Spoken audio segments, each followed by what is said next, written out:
por conservas y militares, por no tener altares de oro y sangre, me acusan de rebelde, agitador y revolucionario, por no pensar lo mismo y decirlo, y los que abusan de mi gente a diario, el agua desde el cielo sobre un mar de desconsuelo, días eternos de silencio lleno de ruido y desolación.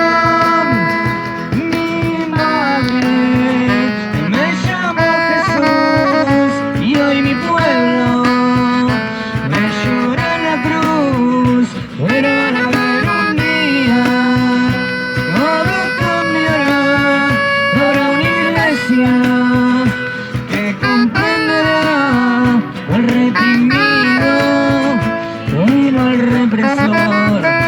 Ser honesta como lo fui yo, tal vez no, o tal vez no, o tal vez no, o tal vez no, o tal vez no.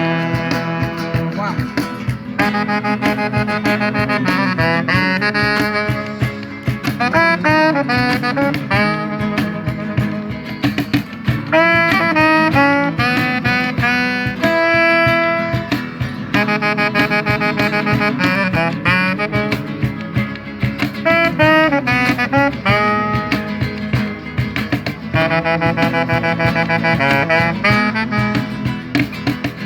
La espina ya está clavada, no hay perdón para el que aplasta, contando una sola historia.